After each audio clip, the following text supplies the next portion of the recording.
Anda menyaksikan Kompas Bisnis, Saudara, bersama saya Yan Rahman. Saudara, perusahaan maskapai plat merah PT Garuda Indonesia mengumumkan akan mendapatkan suntikan dana dari Danantara melalui penambahan modal tanpa hak memesan efek terlebih dahulu alias private placement senilai 23,67 triliun rupiah. Penyuntikan modal dari Danantara ini diumumkan dalam rapat umum pemegang saham luar biasa pada Rabu pekan lalu. Langkah ini dinilai akan memperkuat struktur permodalan serta meningkatkan kapasitas operasional. Sementara di sisi Danantara mengungkapkan penyuntikan modal ke Garuda Indonesia dilakukan salah satunya untuk keperluan perawatan pesawat, di mana saat ini cukup banyak yang tidak beroperasi.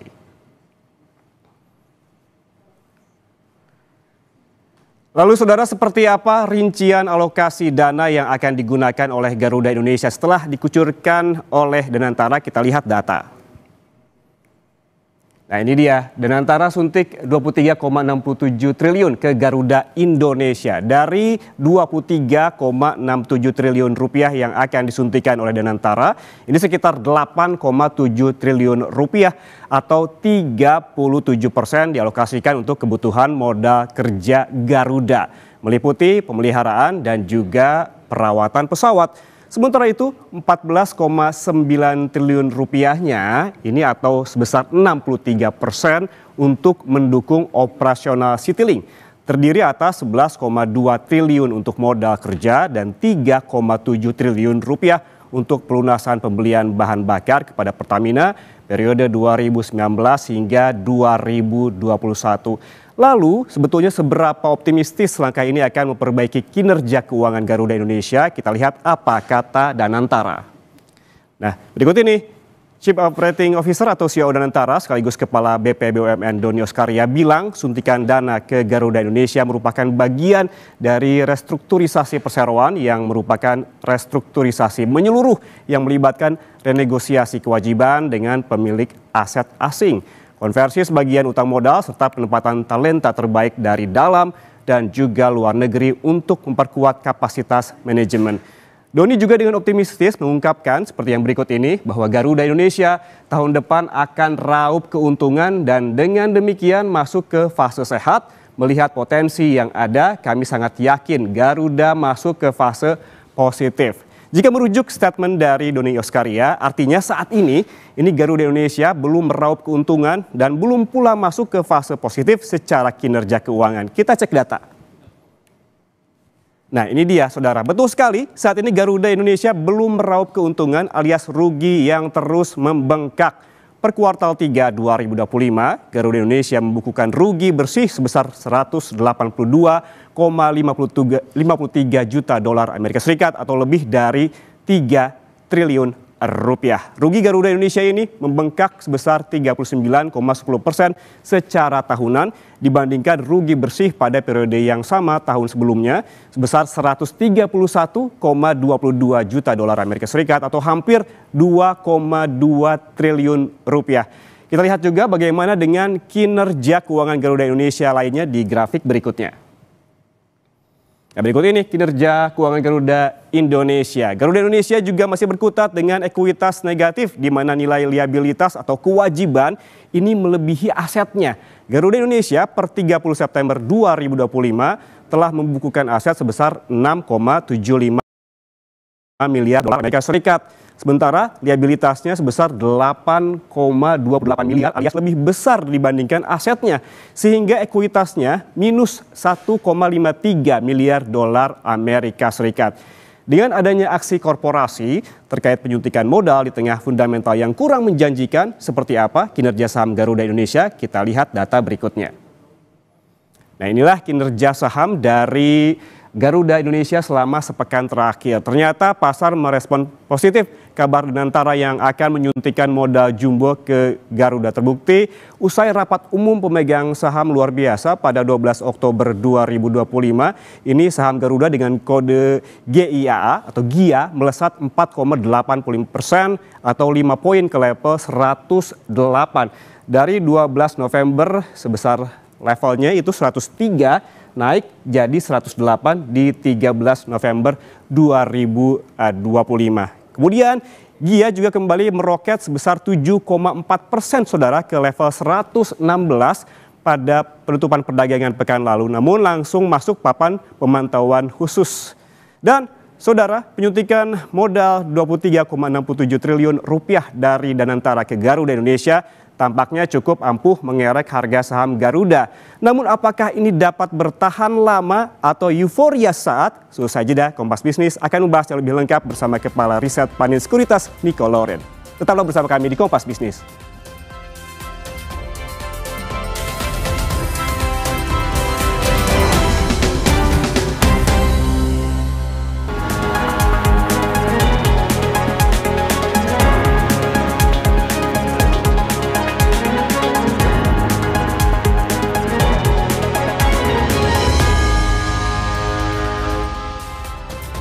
Anda masih bersama kami di Kompas Bisnis, saudara. Seberapa jauh aksi penyuntikan modal sebesar 23,67 triliun rupiah dari Danantara ke Garuda Indonesia dapat mengerek performa saham Garuda? Kita langsung bergabung dengan Kepala Riset Panin Sekuritas Nico Lawrence. Mas Nico, selamat pagi.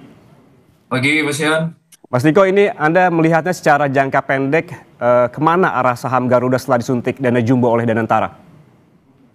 Iya, jadi in overall sih sebenarnya kalau kita lihat harusnya sih positif ya, Mas Ian ya. Karena sebenarnya yang selalu tuh berlaku yang namanya capital injection gitu ya, ada suntikan modal, pasti pasar responnya tuh positif ya. Mungkin sesimpel sebenarnya kan orang akan bertanya apakah si translasi dari sisi injection ini bisa positif gitu ya, maksudnya dari sisi operating, dari sisi neraca. Walaupun itu kan jatuhnya ya itu kita lihat nanti ya fundamentalsnya. Cuman selalu by sentiment itu kita lihatnya positif sih. Baik itu kalau namanya rights issue, private placement gitu ya, injection dari sisi shareholders gitu ya, selalu market lihatnya positif. Apalagi kan sebenarnya kalau kita ngelihat dari sisi bisnis, ruang Garuda untuk achieve positive profitability itu kan sebenarnya tinggi ya, Mas Yana. Karena kalau kita ngomongin ibaratnya kayak operational sih, kita comparing misalnya kayak contohnya beberapa yang di luar, mungkin terdekatnya aja kita ambil kayak contohnya Singapore Airlines ya. Kalau kita itu earnings-nya positif gitu, trennya positif. Post-COVID kalau kita lihat dari sisi trend recovery, dari sisi passengers itu juga improve. Jadi sebenarnya kalau kita lihat by numbers itu, angka yang disuntikan itu bukan artinya akan dibakar. Kan ibaratnya typical bisnis yang sebenarnya akan rugi gitu ya. Cuman itu menurut kita akan positif sebenarnya dari sisi ruang net income-nya. Karena kalau kita ngelihat beberapa segmentasi gitu ya, beberapa segmentasi itu sebenarnya kan posisi sekarang ini kalau kita as of resolve ya, as of resolve itu sebenarnya si Citylink sebenarnya performanya kan nggak terlalu bagus gitu ya. Makanya kalau kita lihat secara timeline target gitu ya, Citylink ini yang sebenarnya juga akan jadi salah satu fokus gitu ya. Karena mereka at least pengen achieve 50% dari sisi domestic market share. Nah, jadi sebenarnya ruang-ruang itu kita lihat ada ruang perbaikan sih, Mas. Plus sebenarnya kalau kita ngelihat dari sisi harga minyak ya, kan kalau kita lihat sebenarnya kan sekarang nih harga minyak moodnya lumayan bagus ya, Mas Yana. Karena kalau kita lihat itu kan bahkan beberapa forecast tuh harga minyak at least bisa stable di bawah $60. Nah, ini kalau kita ngelihat sebenarnya dari sisi company-nya, harga minyak itu positif gitu. Karena kalau kita lihat itu secara breakdown, itu 30% tuh relate tuh ke harga minyak. Jadi ini sangat signifikan si harga minyak ini. Jadi dengan ekspektasi momentum harga minyak yang sebenarnya turun, harusnya bisa positif. Udah kelihatan Pak, apakah harga minyak gitu ya? Sebenarnya udah kelihatan sih, Mas Yan. Kalau kita lihat data kayak contohnya cost available itu yang per seat kilometer gitu ya, namanya CASK, itu kelihatan juga sebenarnya udah turun. Nah, jadi itu sebenarnya ngasih sense bahwa dari sisi top line itu harusnya ada ruang gitu ya, means dari sisi volume. Karena kan kalau harga kan agak susah gitu ya, karena kita gamenya kan game competition lah, given ada Lions juga di situ ya, ada Batik dan lain-lain. Nah, cuman kalau kita lihat bisa maintain at least di level cost gitu ya, bisa positif dengan sejumlah efisiensi, interest rate itu makin rendah. Dan yang saya appreciate ini kan sebenarnya si Garuda ini post kemarin kan kita tahu ada restructuring ya, ada PKPU. Jadi itu udah kelihatan sebenarnya angka buat sewa pesawat atau yang lease-nya itu tuh udah turun gitu. Jadi itu yang sebenarnya kita harusnya sih lihatnya bisa positif sih, Mas. Oke, kalau kita melihat porsinya tadi sempat dibahas, ini porsi untuk Citylink justru lebih besar dibandingin Garuda. Apakah menurut Anda artinya ini sentimen ini tidak terlalu besar mempengaruhi saham Garuda Indonesia? In overall sih sebenarnya harusnya sih bakal positif sih, Mas Yan ya. Maksudnya suntikan ini sih harusnya bakal positif gitu ya. Karena kalau kita kan sebenarnya kita mungkin nge-breakdown-nya itu secara apa ya, secara domestic versus international gitu ya. Nah, jadi kalau kita lihat itu kan, kalau kita ngeliat yang locals itu sebenarnya kan combine ya. Kalau kita lihat itu di level yang low cost carrier itu ada si Citylink-nya, Garuda itu yang full time services gitu ya. Internasional itu full time yang services yang dapat segmentasinya. Nah, cuman kalau kita ngelihat ya sebenarnya tren data passenger carrier di lokal itu tuh belum terlalu bagus sebenarnya tuh Mas. Jadi kalau kita lihat itu as of first half kemarin itu 4,13 juta, sekarang tuh 6 month itu 2025 juta gitu ya. 4,04. Jadi 4,13 versus 4,04. Jadi kan ada sekitar turun sekitar 2,2%. Nah, padahal sebenarnya kalau kita lihat tren industry level, itu kan berarti lagi meningkat trennya recovery. Walaupun sebenarnya belum seperti level post sebelum COVID, cuman kalau angkanya naik ininya turun, berarti kan ada something strong nih. Berarti ada kayak orang lebih prefer itu mungkin lebih murah kayak contohnya lain dan lain-lain. Nah, jadi itu salah satunya sebenarnya yang pengen diberesin gitu ya. Walaupun sebenarnya kalau kita lihat ya, mungkin by numbers itu ya. Jadi kalau kita lihat itu si Citylink, as of first half itu revenue itu turun dalam. Turun dalamnya tuh bahkan lebih dalam dibandingkan dari sisi kayak grup as a whole gitu ya. Mereka tuh turun di level revenue tuh as of first half itu bisa sekitar 19,19%. Jadi di level EBITDA aja sudah negatif gitu ya. Jadi di level EBITDA aja sudah negatif. Nah, jadi kan berarti fokusnya adalah gimana nih caranya revenue yang sebenarnya turun lebih dalam dibandingkan grup level, ini bisa dinaikin si Citylink-nya gitu. Jadi Citylink-nya bisa naikin, jadi levelnya ini bakal positif buat grupnya. Jadi itu sih Mas Yan ya. Jika secara jangka pendek ini positif begitu dan juga mampu mengerek harga saham dari Garuda Indonesia, bagaimana dengan jangka menengah dan juga jangka panjang? Apakah pasar ini wait and see terlebih dahulu menunggu bukti perputaran kinerja keuangan yang juga harusnya positif ke depannya gitu? Iya, jadi selalu sih kalau kita ngelihat secara historical ya, Mas ya, bahwa yang namanya capital injection itu pasti orang akan lihat nih translasinya seperti apa gitu ya. Kayak contohnya misal gini sih, mungkin kalau misalnya kita bayanginnya tuh skema kayak namanya misal rights issue ya. Jadi rights issue ini kan sebenarnya kan meningkatkan dari jumlah saham beredar. Nah, jumlah saham beredar yang meningkat itu berarti kan artinya laba per lembar saham atau earnings per share itu kan ada ruang lebih rendah kan, karena earnings itu kan net income dibagi sama outstanding shares. Nah, pertanyaannya adalah apakah ketika rights issue misalnya earnings per share itu bisa kembali ke level sebelum rights issue. Nah, berarti kan artinya si modal itu harus diinvestasikan untuk memberikan added value buat ke company-nya. Nah, jadi kalau mereka bisa memberikan added value kan pasti ada incremental ya. Jadi ada incremental angka net income atau jadi earnings per share itu bisa lebih tinggi dibandingkan sebelum rights issue. Berarti pertanyaannya apakah masih ada ruang? Masih ada sebenarnya. Nah, jadi satu yang sebenarnya kita coba ini ya, pertama ya cara kita ibaratnya nge-leverage dari sisi penggunaan dana. Salah satu kan porsi yang paling besar itu kan adalah dari sisi level operating. Nah, kita starting mungkin sebenarnya dari sisi apakah Garuda dari sisi posisi pesawat itu kurang atau enggak. Nah, posisi sebenarnya pesawatnya cukup ya, walaupun sebenarnya terlepas dari itu mereka pengen menambah jumlah pesawat ya. Posisinya itu sekitar 120 kalau nggak salah. Nah, 120 aircraft itu sampai 2029. Nah, cuma kalau kita lihat posisi yang sekarang, itu kan mereka ada beberapa tuh pesawat yang sebenarnya under maintenance. Jadi kalau kita lihat di level Garudanya itu ada sekitar 13 tahun lalu, tahun ini ada sekitar 20. Kalau kita ngelihat yang di level Citylink itu ada 20, tahun ini sekarang meningkat jadi 31. Nah, bayangin ya, kalau misalnya ini yang grounded aircraft-nya itu meningkat gitu ya, ya mungkin ini banyak gitu ya, ada beberapa part mungkin apakah mereka ada maintenance, ada parts-parts yang mungkin belum beres, ada parts ada dari sisi rescheduling gitu. Jadi artinya sebenarnya kalau kapal yang di bawah ini dia makin banyak, berarti kan artinya kan itu ada cost di situ, ada sunk cost. Kita nggak ngapa-ngapain pun itu udah keluar gitu ya. Apa aja sebenarnya? Kita tetap bayar sewanya. Kita tetap kena depresiasinya. Dan kalau seandainya kita financing si pesawat ini pakai bunga, berarti kan itu ada beban bunga di situ. Nah, jadi artinya kita bayangkan kalau seandainya nih nggak ada maintenance aircraft gitu ya, at least kita maintain low level lah, misalnya kayak 10% dari posisi aircraftnya sekarang. Nah, jadi itu harusnya sih bisa positif tuh, Mas. Jadi ini akan kayak tolong gitu ya buat operating cash flow, kita akan improve dari sisi maintenance-nya. Nah, itu pasti akan beres. Nah, karena gini positifnya sebenarnya. Karena kalau seandainya datanya ini bisa positif, kalau kita lihat data average revenue ya, average revenue per aircraft, pendapatan per satu aircraft itu tuh in overall positif.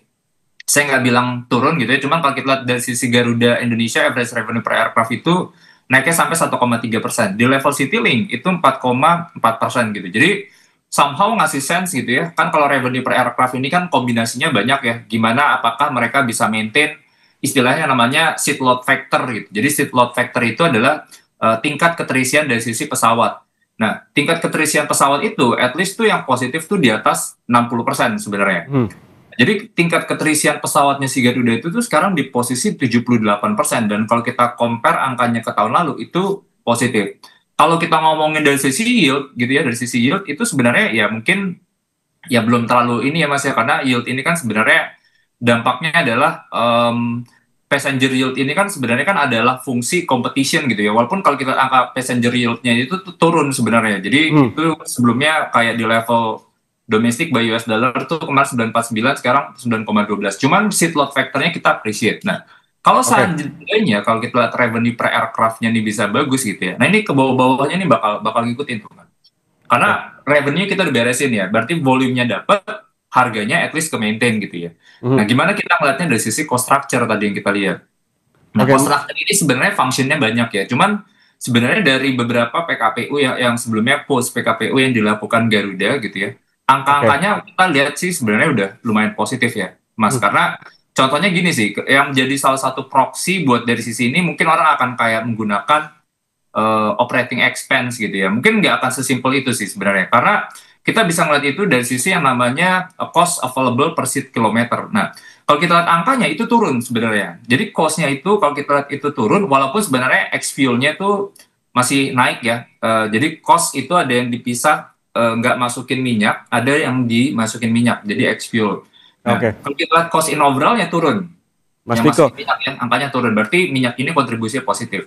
Walaupun yang ex-fuel-nya tuh masih naik ya. Nah, cuman itu ngasih sense bahwa ruang yang ex-fuel itu masih bisa di-improve, at least itu flat gitu ya. Jadi itu bisa positif buat ke bottom line nanti. Jadi beberapa perbaikan itu menurut kita sih bakal positif sih, Mas Yan, buat ke Garudanya. Mas Viko, tapi ini tampaknya ada hal yang berlawanan begitu. Ketika tadi Anda sebutkan bahwa ada rencana Garuda untuk membeli puluhan pesawat baru, tapi di sisi lain penyuntikan dana ini dari pihak Danantara adalah untuk operasional begitu, dan juga perawatan pesawat-pesawat yang memang banyak yang tidak beroperasi. Di sisi lain banyak pesawat yang tidak beroperasi, tapi di sisi lain pihak Garuda akan melakukan aksi dengan membeli pesawat baru. Apa yang perlu diperhatikan oleh investor terkait dengan ketidaksinkronan ini?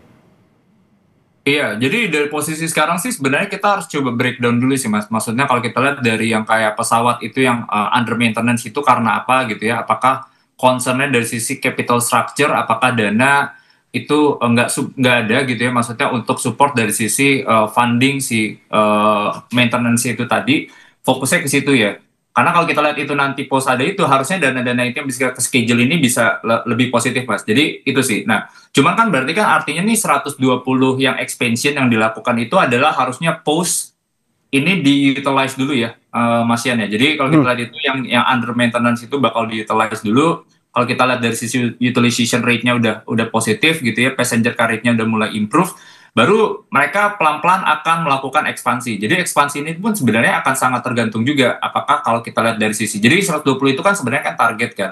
Apakah itu akan di-utilize atau nggak di-utilize itu tergantung dari sisi manajemennya gitu ya. Cuman once kalau kita lihat di level existing pesawat ini bisa di-utilize gitu ya, baru pelan-pelan lah akan ada additional penambahan pesawat. Jadi itu sih Mas. Karena gini sih sebenarnya. Salah satu proxy gitu ya, maksudnya ngelihat kayak salah satu company bagus apa enggak kan dulu kalau kita lihat itu dari Garuda itu concern dari dulu itu kan bottom line itu selalu rugi gitu ya, trennya rugi. Nah kalau kita lihat itu gimana sih cara nge-capture rugi ya, orang pasti lihatnya EBITDA, lihat dari sisi net income-nya. Cuman kalau kita ngelihat salah satu yang lumayan penting itu adalah operating cash flow.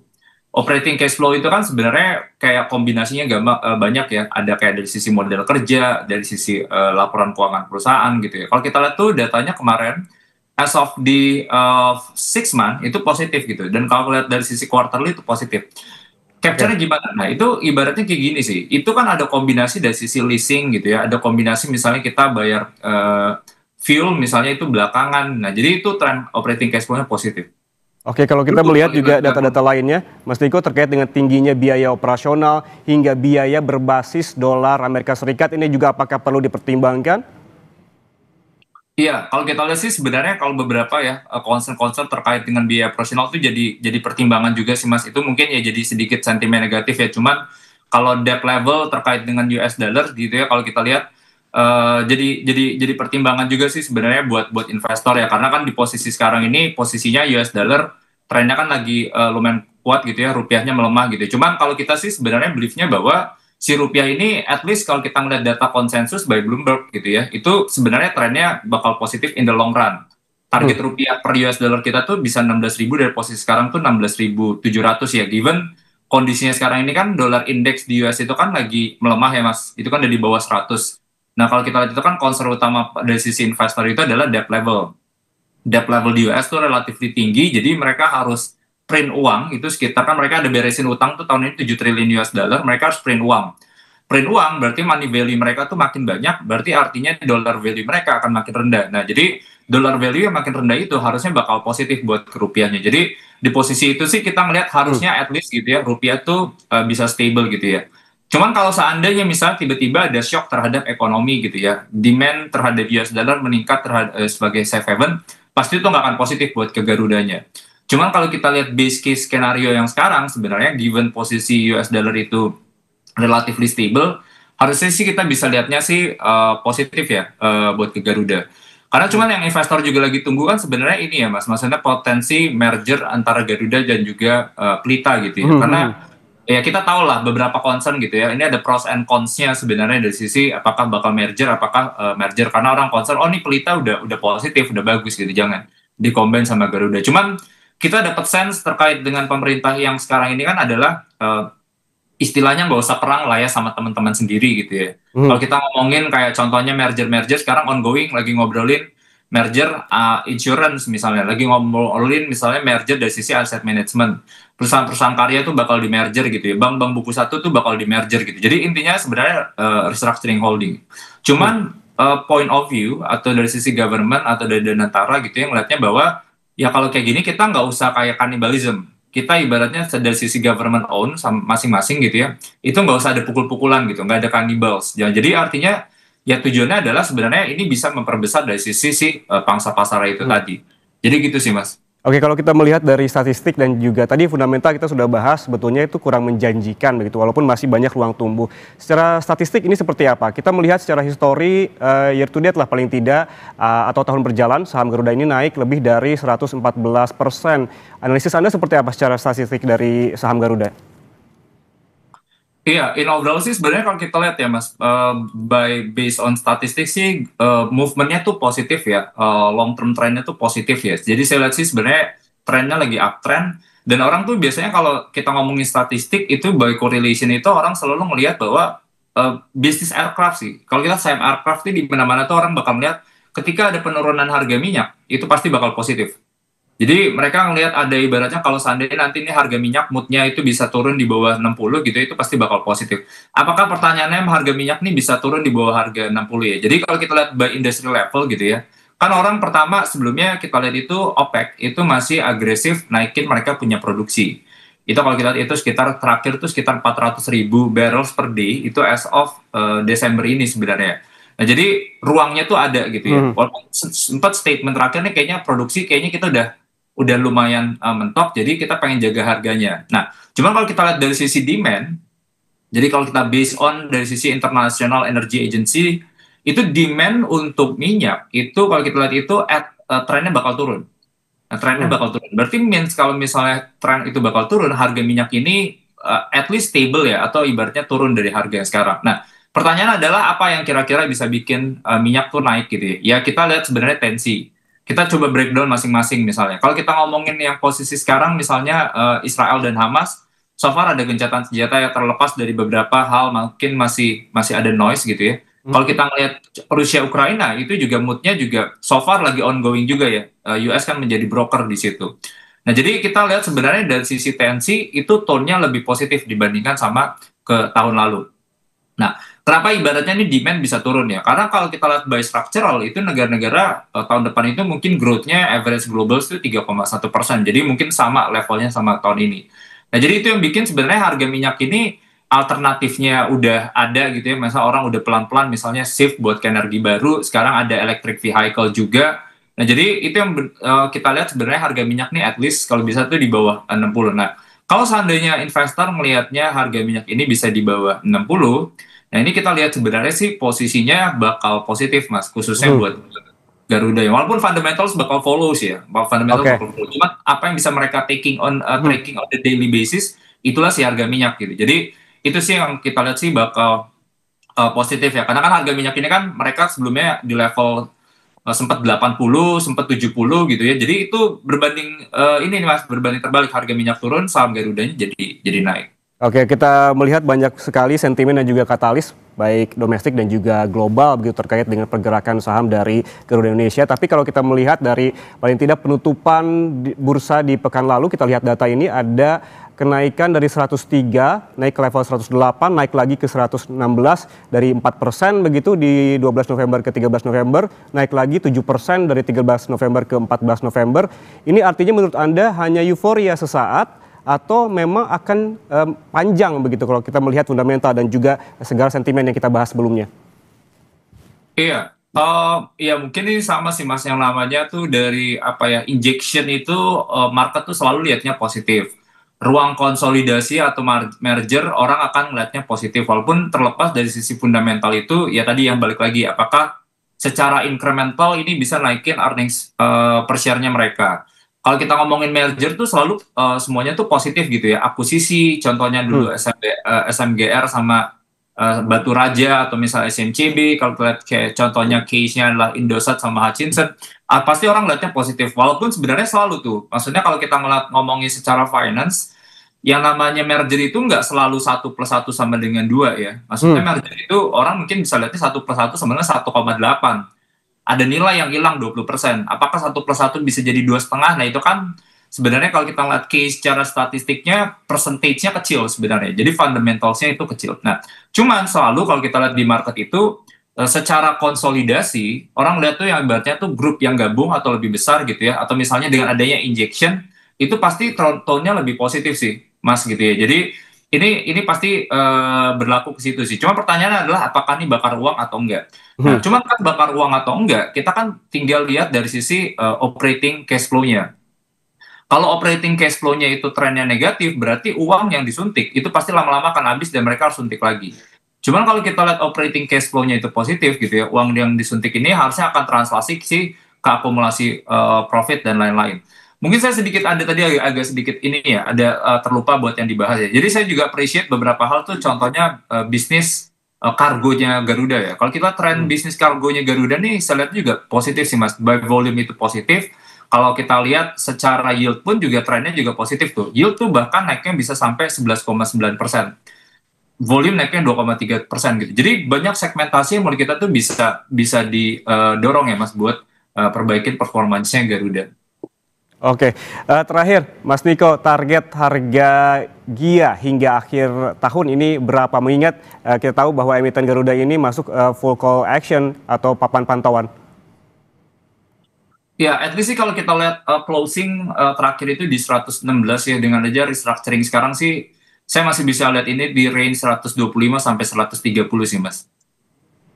Oke, berarti masih ada ruang tumbuh hingga akhir tahun ini. Dan juga selain juga tadi ada ruang tumbuh, perlu diperhatikan juga oleh para investor terkait dengan aksi korporasi dari Garuda ini, termasuk tadi isu merger dengan Pelita, bahwa ada tensi dari global terkait juga kenaikan harga minyak dan juga tren harga minyak terhadap pengaruhnya pada harga saham di pasar modal Indonesia. Terima kasih Niko Lawrence, Kepala Riset Panin Sekuritas atas waktunya bersama kami di Kompas Bisnis. Sehat selalu. Makasih banyak, Mas Yan. Makasih semuanya.